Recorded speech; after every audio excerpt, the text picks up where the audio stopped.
харцгаая. 11 сарын төлөвийг харцгаая. Хоньны асаантай хүмүүсийг харцгаая. Хоньны хэрвээ таны нарны орд хонь болвол энэ бичлэгийг үзэхгүй шүү. Та өөрийнхөө төрсэн цаг минутаараа өөрийнхөө манталт ордыг олж мэдээд Birth Chart calculator-ыг ашиглаж олж мэдсэний дараа ascendant ордоо олж мэдсэний дараа үзээрэй.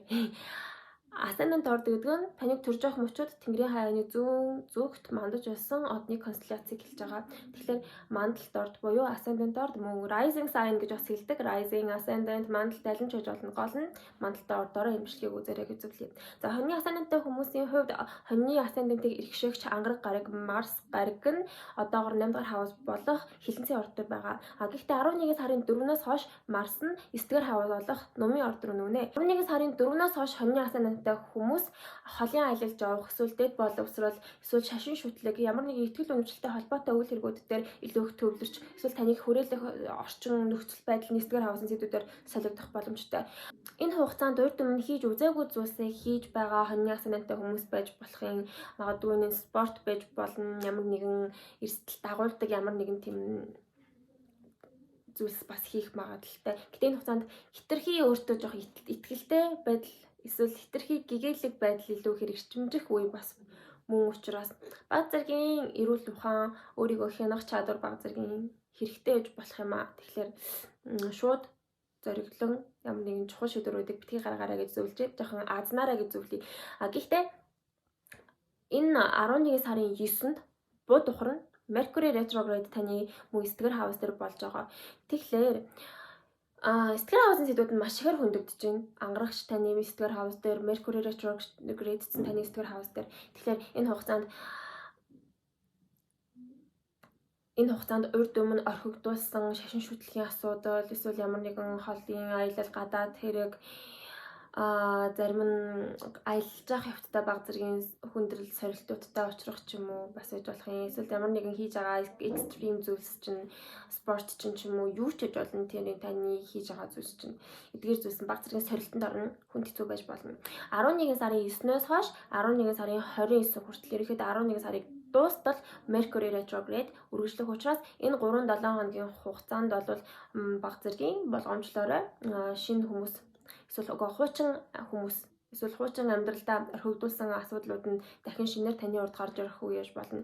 За хэрвээ чухал худалдан авалт хийж байгаа, чухал шийдвэр гаргах гэж байгаа, чухал зүйлийг ямар нэгэн байдлаар шийдвэр гаргах гээд яарж байгаа бол энэ үеэр битгий хийгээрэй. Жохон азнаарай. 11 сарын 9-ээс 29-ны хооронд Mercury retrograde. 11 сарын 7-наас Uranus таны 2 дахь хавс болох Үхрийн орд руу эргэн нүнэ. Тэгэхээр энэ тийм шинэлэг зүйл бас биш. 2018 оноос хойш Uranus Үхрийн орд руу нүүсэн. Тэгэхээр өнгөрсөн 7 жилийн турш таны мөнгө санхүү, материалын үйл хэрэгүүд, ямар хоол хүнс гэх мэтлэн амжиргааны зардлын асуудлууд нь маш огцом гинтийн байдлаар өөрчлөгдсөн тийм он жилүүд болж өрнөсөн.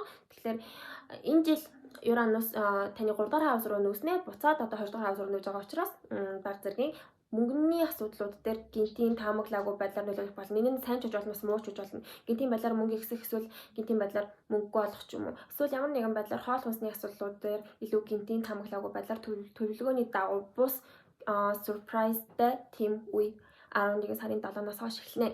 Тэгэхээр яг нэг 11 сарын 4-өөс 7, 9, 10-ны хооронд бол маш бүүм гэдээ маш олон төрлийн үйл хэрэгүүд өрнөж байгаа харагдаж байна. Тэгэхээр энэ үе бол чухал energy shift-ийн үе учраас анхаарал болгоомжтой байгаарай. Ямар нэгэн гинтийн өөрчлөлтүүд нь таныг ингээд жоохон шокинг хийгээд байвал уусаа болдог зүйл болдгоороо болж ийн гэд 50 хүлээж авал зүгээр болоо гэж бодсон.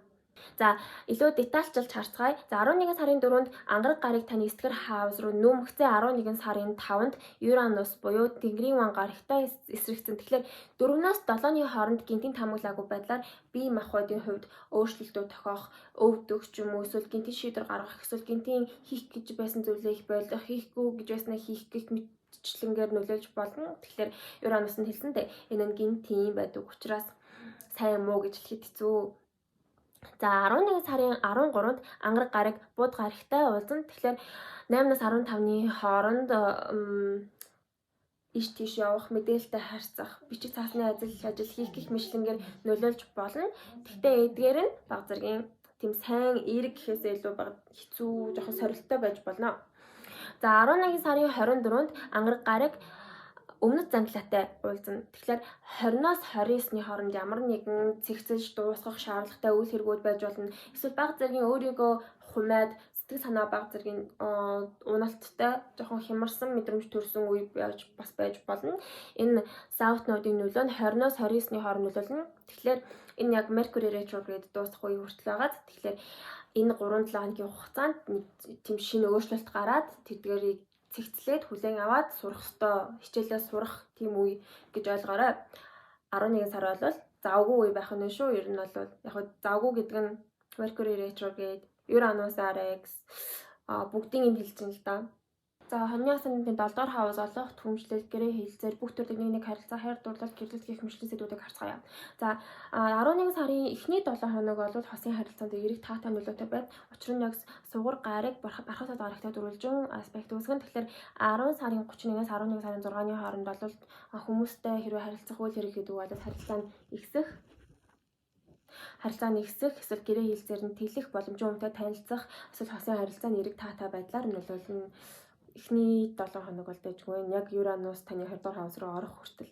За тэгснэ 11 сарын 8-нд сугар гарыг Плуто буюу дэлхийн ван гарагтай дөрвөлжин аспект үүсгэн 7-оос 9-ний хооронд бол харилцаа холбоонд бага зэргийн дарамттай хүн хэцүү үе байж болно. Сөрөг тохиолдолд энэ үед ямар нэгэн харилцаанд салах, гэрээ цуцлах, хосоосоо салах гэх зэргээр нөлөөлнө. Эсвэл ямар нэгэн байдлаар таны харилцагч чинь таныг дарамтлах ч юм уу, эсвэл жоохон хүн хэцүү дарамттай одоо тэхээс ороо аргагүй байдалд орох ч юм уу, эсвэл таныг манипуляц хийх гэж оролдох ч юм уу те. Ямар нэгэн байдлаар энэ нь хүнд хэцүү үе бол 7-оос 9-ний хооронд байх боломжтой хосын харилцаанд сөрөг үе байна.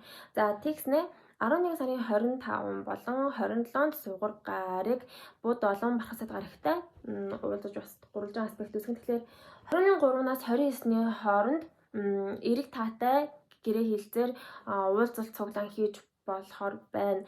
Тэгснэ ижил цаг хугацаанд сугар гарыг бас санчир гарагтай гурвалжин аспект үүсгэснэ Uranus буюу Тэнгэрийн ван гарагтай дахиад эсрэгч чинь. Тэгэхээр 24-нээс 30-ны хооронд ижил цаг хугацаанд маш олон төрлийн үйл хэрэгүүд тохиолдоод байна л да. Тэгэхээр энэ хугацаанд бол зарим нэг гэрээ хэлцээр нь таатай, зарим нэг харилцаанд дайггүй байна. Харин гэхдээ зарим нэг нь хэцүү байна. Зарим нэг нь гинтийн байдлаар сална, гинтийн байдлаар цуслагдана харилцаа нь. Гэх мэтлэнгээр жоохон асуудалтай харагдаж байна. Тэгэхээр эхний 7 хоног 11 сарын 7-оос өмнө эрэг таатай байна. Тэгснэ сарыг дуусах хүртэл жоохон болгоомжлоорой гэж зүйлий хостойгоо салах эрсдэлтэй эсвэл гинтийн байдлаар муудалцах, дарамтлагдах харилцаан жоохон тиймхэн байгаа учраас 11 сарын турш харилцаанд болгоомжлоорой гэж зүйлий дандаа муу юм яриад байдаг юм шиг санагдаад ах юм. Хүмүүс амар гомдолтой шүү дээ. Ингээд дандаа намайг ингээд тэрэн гэхээр амьдрал ч угаас л юм шүү дээ. Та нар юундаа гомдолсон бэ гэмээр их санагддаг би.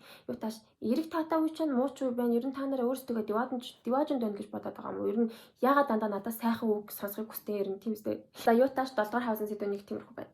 За хоньяасан нэнтийн 11-р сарын 10 дугаар хавсан сэдвийг харцгаая. 10 дугаар хавс нь карьер, нийгмийн харилцаа, бусдад харагдах таны нийгэмд харагддаг дүр, ажил мэргэжлийн сэдвүүдийг харцгаая.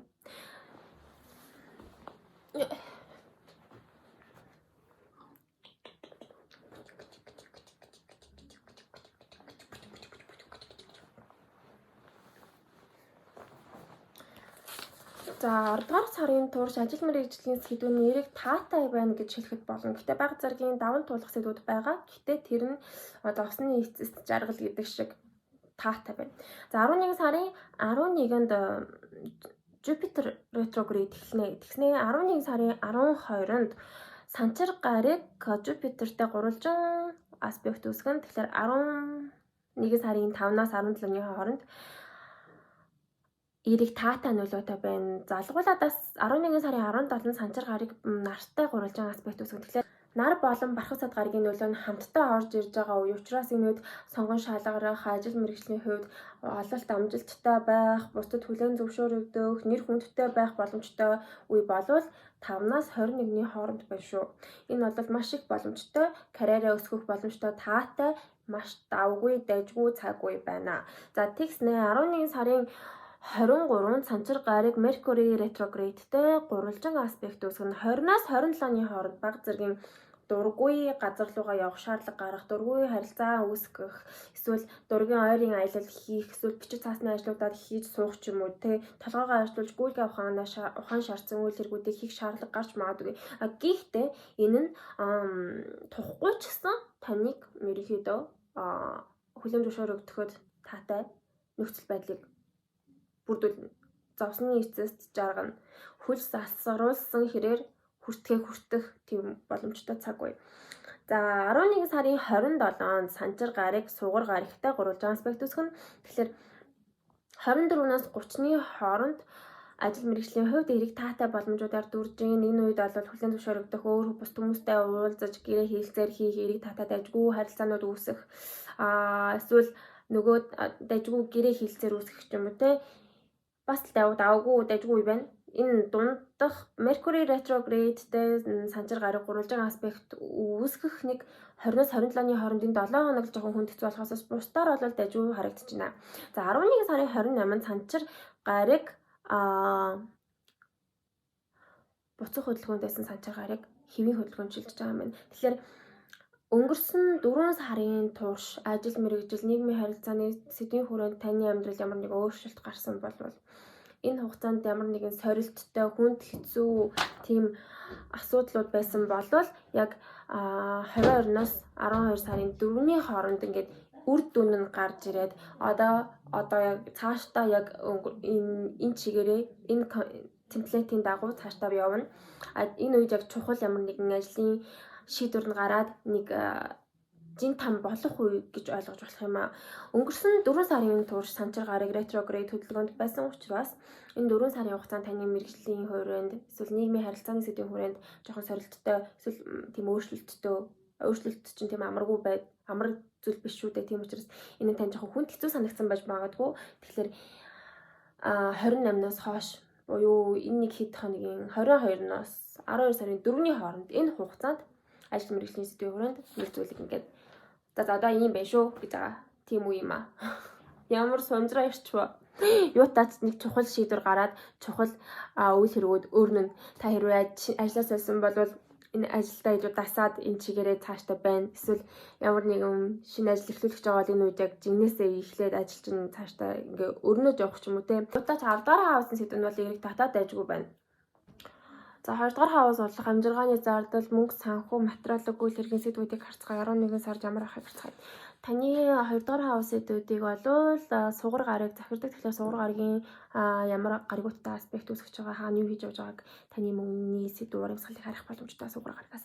За 11 сарын 3-нд Сугар гарыг бархасад гарагтай дөрвөлжин аспект үүсгэн 10 сарын 31-ээс 11 сарын 6 хүртэл мөнгө санхүүгийн хувьд эрэг таатай дайжгүй байна. Энэ үед бол бэлгэсэлт авах, орлого олох, эсвэл орлого олох боломжууд нэгдэх боломжтой учраас 11 сарын эхний 7 хоногт бол сайн хостел хийгээд сайн мөнгөө хураагаад эсвэл сайн тансаглаад хоол ундаа сайн идээд мөнгөө үрээрэй гэж зөвлөе. Магадгүй энэ үед дуртай зүйлд мөнгөө зориулах чухал худалдан авалт хийх үе бас байж болох юм аа. Гэтэл ямар нэгэн чухал худалдан авалт хийх гэж байгаа бол энэ үед хийсэн дээр учир нь 11 сарын 9-ээс Mercury retrograde эхлэн Mercury retrograde-ийн үеэр хийсэн худалдан авалтууд дандаа алдаа дагуулдаг, дараа нь зовж шаналгадаг ямар нэгэн тийм сунжирсан асуудлууд үүсгдэг учраас 11 сарын эхний 7 хоногт чухал худалдан авалт хийгээрэй. Чухал зүйлсийг мөнгө санхүүтэй холбоотой зүйлсийг хийгээрэй гэж зөвлөж байна.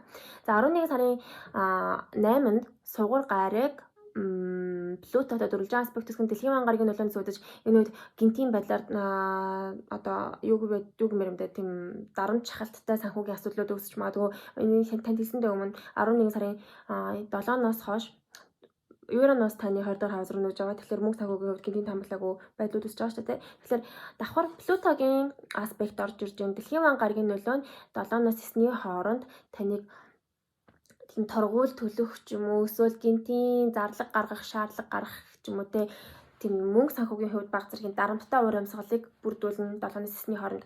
За 11 сарын 25-нд Сугар гараг Mercury буюу бууд гарагтай уулзсан. Тэгэхээр 23-наас 27-ны хооронд мөнгөний урсгал эрчимжих боломжтой байна. За мөн 11 сарын 27-нд Сугар гараг бархасад гарагтай гурвалжин аспект үүсгэн. Тэгэхээр 24-наас 29-ний хооронд.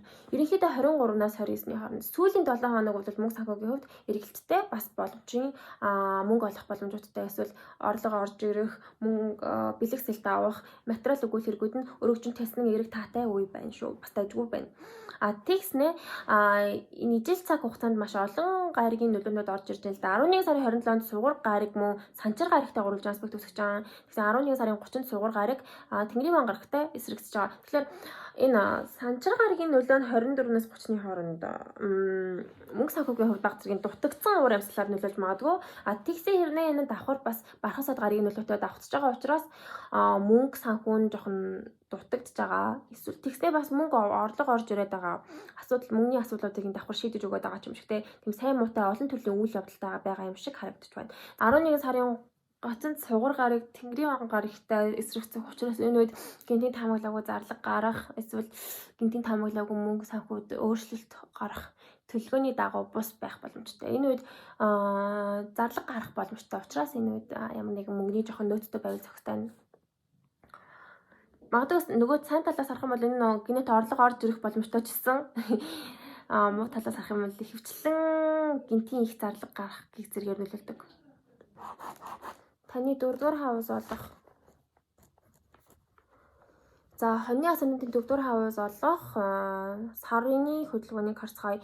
За сар нь хурдан хөдөлгөөнтэйгээр алдартай нэг орд дээр 2 хоног хагас орчим байрладаг учраас байнгын сайн муу хэлбэлцэлтэй уур амьсгалтай байдаг. Тэгэхээр энэ дээр бичсэн өдрүүдийг сайнтай муутай өдрүүд гэж ойлгоорой. Гэр бүл, оршин суудаг газар, үйл хөдлөх хөрөнгөтэй холбоотой асуудлуудын уур амьсгалын нэрийг таатай байх өдрүүд нь 4, 10, 11, 17, 19, 25, 27-ны өдрүүд байна.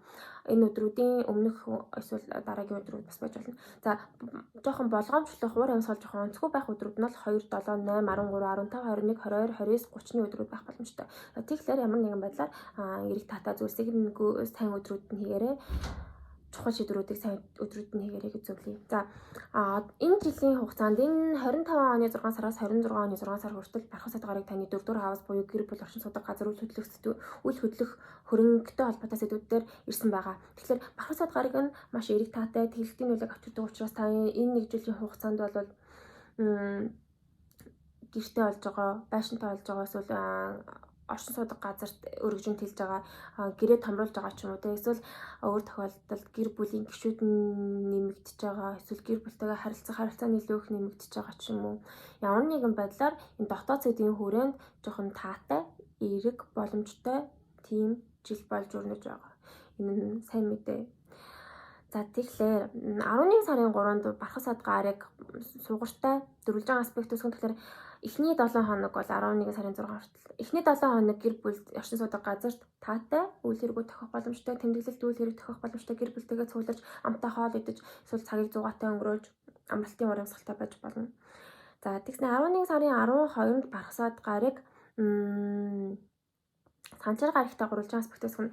За 11 сарын 11-нд бархасаад гарыг ретроград хөдөлгөөнд орж эхэлж байгаа. Тэгэхээр гэр бүл оршин суудаг газрын сэдвийн хүрээнд ямар нэгэн нөхцөл байдал нь өөрчлөгдөж одоо хөдөлгөөнгүй байгаа тийм нэг хэвийн зүйлс нь өөрчлөлтөнд орж эхэлнэ. За ретроград хөдөлгөөнд бархасаад гарыг ормогцоо 11 сарын 12-нд санчир гарагтай гурвалжин аспект үүсгэн. Тэгэхээр 5-аас 17-ны хооронд бол та гэр бүл оршин суудаг газрын сэдвийн хүрээнд тийм эцэг мэд өрхийн тэргүүн мэд хариуцлагатай эсвэл гэр бүлийнхаа сэдвийн хүрээнд та хүнд ачаа үүрээд жоохон төвчих шаардлагатай ч юм уу те илүү хариуцлага үүрсэн тийм уур амьсгал байж болно. Өөр тохиолдолд гэр бүлийн уур амьсгал нь баг зэргийн хүнд хэцүү танд жоохон сорилттой санагдаж магадгүй үе байна.